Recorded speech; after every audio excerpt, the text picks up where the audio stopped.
Exciting to be here. I've walked by this building a number of times and have a great respect for humanists who, like other non-believers over the past centuries, have played a really important role in struggles for women's rights, civil rights, labor rights, and those contributions often go unacknowledged. So it's a pleasure to be here with you guys today.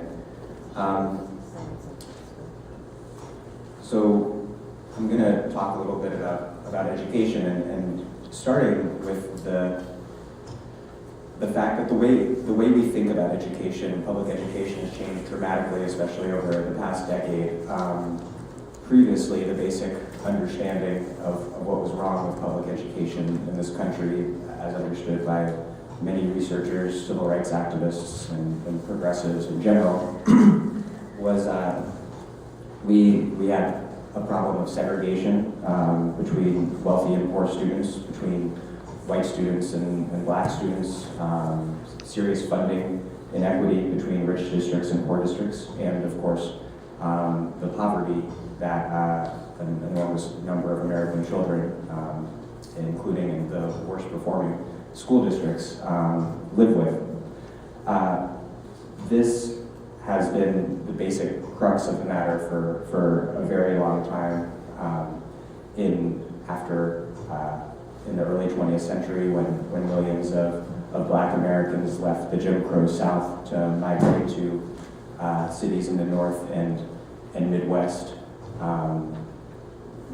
white political institutions and white neighborhoods fought to keep Black people from living in white neighborhoods and from attending white schools. Around the same time, you had the federal government, and this is sort of the dark side of the New Deal, funding the highways and supporting the mortgages for whites-only suburbs outside of cities like Philadelphia and all across the country. Take Levittown. You know, Levittown was like many suburbs, all white, as a rule. So you see this system coming into place. It's the same system that's currently in place that sociologist Douglas Massey has referred to as American apartheid. And what that system looks like, for example, I think one of the most striking examples of this is take Overbrook High School in West Philadelphia, where students receive about $13,000 per year per pupil spent on students that, like in any Philadelphia school. Overbrook High School is 96.6% Black. Just a few miles to the west in Lower Merion, students have about, I think it's $26,000 per pupil spent on that. Lower Merion High School, just a few miles west, which just got a brand beautiful new building a few years ago, is 8.6% Black and 84% white. So in the North and nationwide, since Groundwork supports education, we've overcome de jure segregation. You know, you can't keep a Black student whose parents live in Lower Merion from attending Lower Merion High, but the de facto segregation, that is the fundamental organizing characteristic of public education in this country, has gone without, you know, serious legal challenge for decades. I mean, I think one of the most remarkable things about this was that given all the scandals we've had in Philadelphia public schools over the past decade or longer, that I think it was 2 years ago that this huge scandal that got a year or two of media attention at Lower Merion High School was that every student had been supplied with a school-issued laptop, and they were spying on some students with the cameras attached, which is clearly a civil liberties violation, but it's a civil liberties violation that was premised on every student having been issued their own laptop, which is just really remarkable from sitting here in Philadelphia. So that, just laying out, that's been the basic understanding of what's wrong with public education from the perspective of anyone who had their head on straight for quite a while, that the basic issues were poverty, segregation, funding inequity. But the sort of political masterstroke that so-called education reformers have achieved, particularly over the past decade, is turning the basic question of social and educational justice on their head. Instead of poverty or segregation, or the conservative defunding of public schools, or the apartheid system of urban and suburban school districts being the problems, they're now just excuses put forward by self-serving teachers' unions that are more interested in protecting the jobs of lousy teachers than they are in educating their students. That the fight over specific policies and proposals are important, but really, I think what's most critical here is that the very terms of the debate have been won by the so-called reformers over the past decade. And that's true in so many different realms of politics. You see that with conservatives' manufactured hysteria over the national debt as well.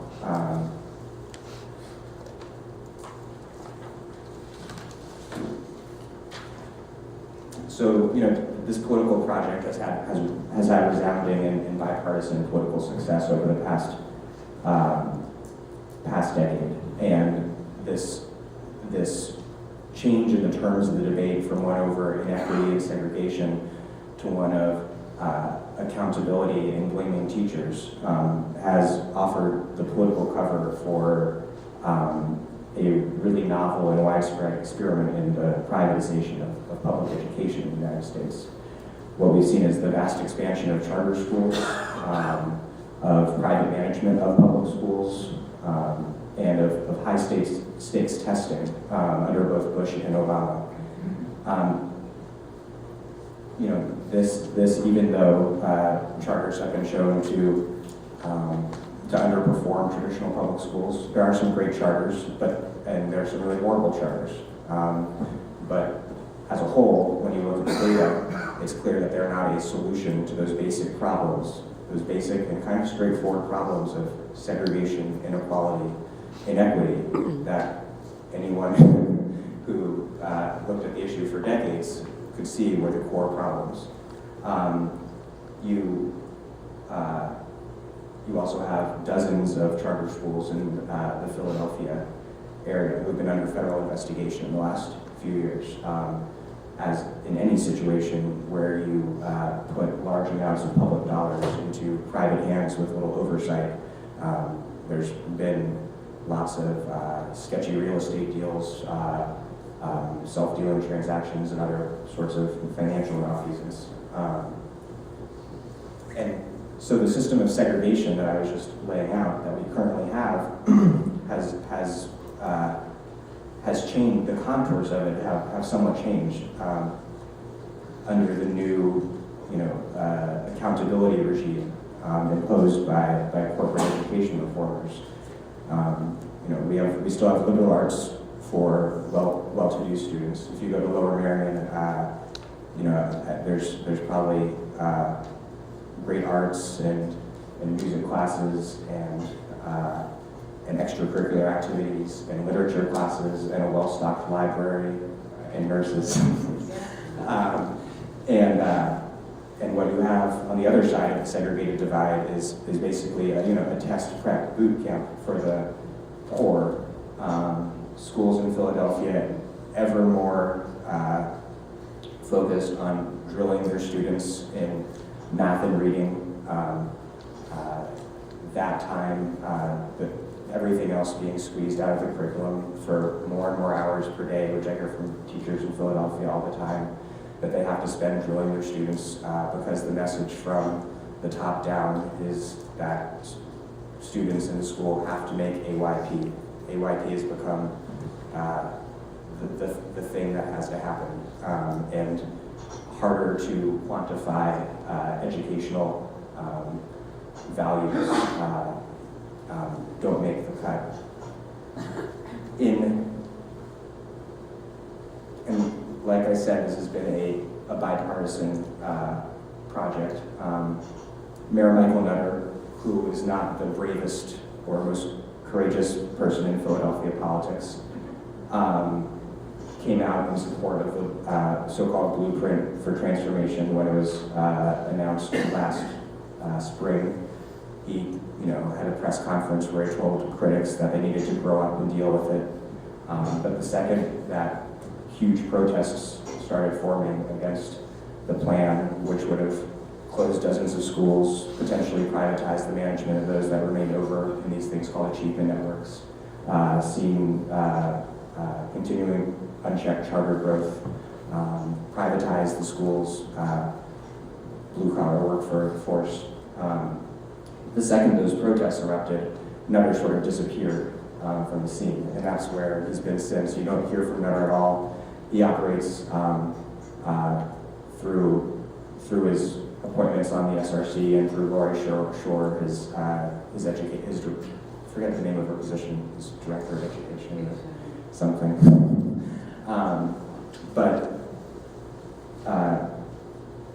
And so the one problem here is that the face of education reform in Philadelphia, it's kind of hard. It's been a persistent problem, I think, for people, understandably, to know who to hold accountable since the state takeover in 2001. People get mad at the SRC, but who's the SRC?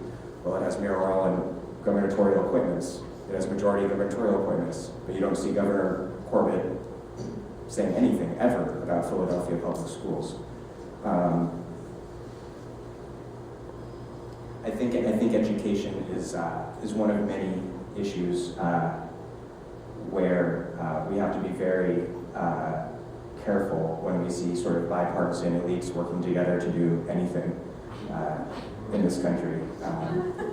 We suffer under this pundit class that really, obsessed with moderation and reaching across the aisle. But if you just look over the past 2 decades of American politics, so-called centrism or moderation tends to just be cover for the sort of corporate bipartisan establishment or the bipartisan national security state establishment, which often overlap, to get their priorities done. I mean, to go back to NAFTA in 1994, to welfare reform, which eliminated welfare as we know it, take the deregulation of Wall Street, take the war on terrorism and the invasions of Iraq and Afghanistan, the Patriot Act, and of course, finally, No Child Left Behind.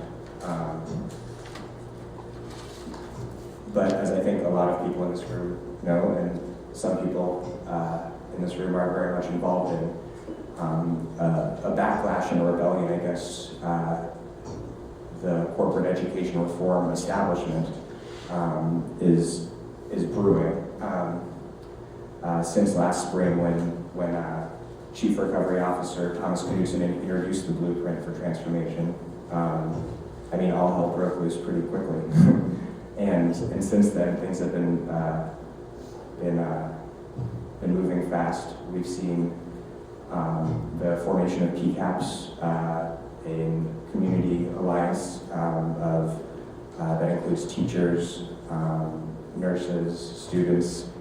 Yes. PCAPs is Philadelphia Coalition for Advocating for Public Schools. Thank you. Philadelphia Coalition Advocating for Public Schools. An important part, as anyone who's been a long-time member of the American left knows, of being a progressive is being very good with acronyms. Sometimes I fall short. And TAG, the Teacher Action Group, working within the Philadelphia, the teachers union here to organize for a more progressive sort of unionism that looks beyond kind of narrow employment issues to broader issues of justice and equity, which you see reflected on a nationwide level as well.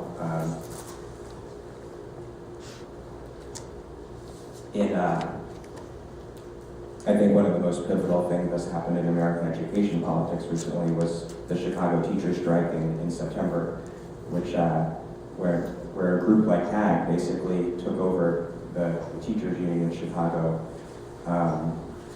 and struck very explicitly over the broadest issues of educational equity and justice, and very, very much against the education reform model. I think one other really critical thing to go over here is talking about how Nutter has been out of the picture, how Corbett has been out of the picture, is to really think very carefully about who is sort of pulling the strings and writing the checks that are behind the corporate education reform movement. In Philadelphia, the Boston Consulting Group study was funded by millions in donations from the William Penn Foundation and other donations that the William Penn Foundation arranged to be paid to the Boston Consulting Group. The William Penn Foundation, much to its director's chagrin, I think, became the center of a lot of the controversy last year. Jeremy Nowak, the former director, had become in a real partisan for education reform in charter schools, had pushed the foundation in a very activist position around education politics in Philadelphia. He stepped down at the end of last year. But the broader and very well-funded system or networks of people pushing for the privatization of public education in Philadelphia and throughout the state and throughout the country is still very much in place. One of the key groups here is an organization called the Philadelphia Schools Partnership, which received a $15 million grant from the William Penn Foundation. Their board includes a lot of sort of anodyne civic elites in Philadelphia, like the head of Drexel University and things like that. But it also includes Janine Yass, who's the wife of the Ballackinwood hedge fund manager Jeffrey Yass. Jeffrey Yass is one of the most important figures in conservative education politics or libertarian education politics in Pennsylvania. He and his two co-hedge fund managers at Susquehanna International Group donated $5 million to State Senator Anthony Williams, run for governor 4 years ago, or a few years ago, to support his pro-school vouchers agenda. And you can expect them to be lining up behind him when Williams runs for mayor of Philadelphia. I think he's generally considered to be the front runner.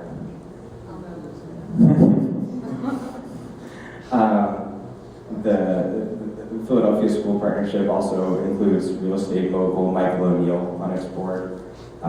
His brother Brian O'Neill is one of the leading figures in the Catholic pro-voucher movement in Pennsylvania. It also includes Chris Bravacos. He's a major Republican operative in Pennsylvania, the former head of the state party, and he plays a major role in the EITC program, which is basically a school vouchers-like program where corporations get I think it's like a 90 to 95% tax subsidy for donations to private school tuition.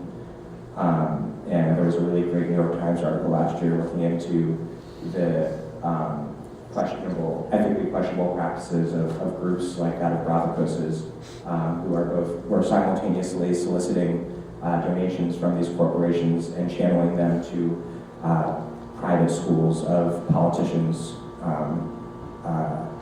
choice as basically a form of kind of below the radar lobbying. One last thing about the Philadelphia School Partnership that's worth noting is that they helped launch PennCan, which is a pro-school voucher, an education reform organization, and gave them office space. So, Philadelphia School Partnership, there's kind of is a more neutral sounding front for a movement that at its core includes some very right-wing and libertarian figures.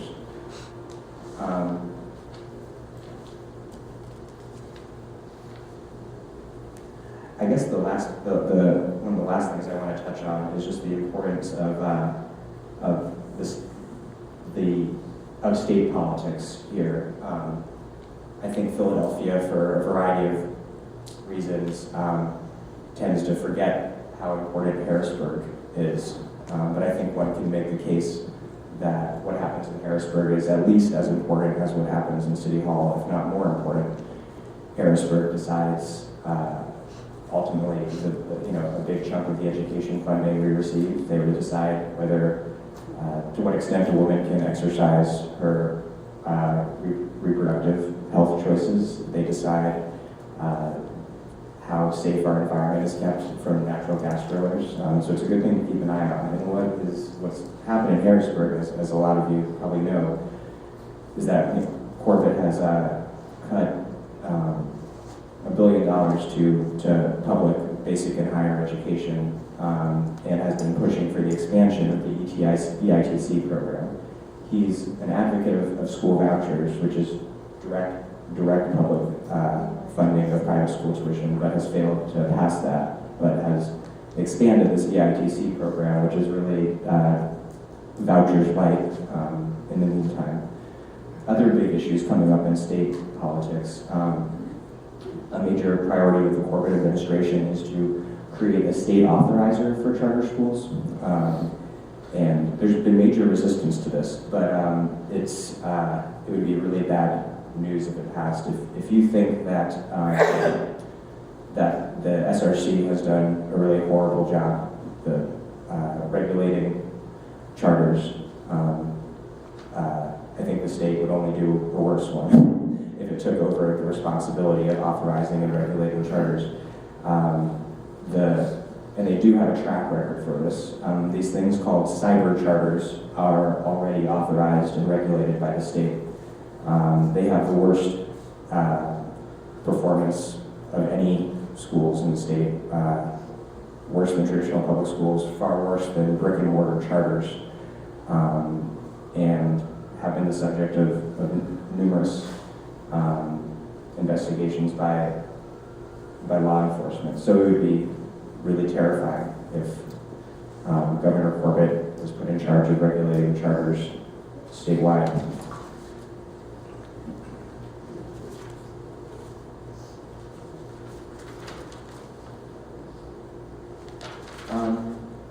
I guess lastly, I just want to say that I wish that I could be covering the current fight over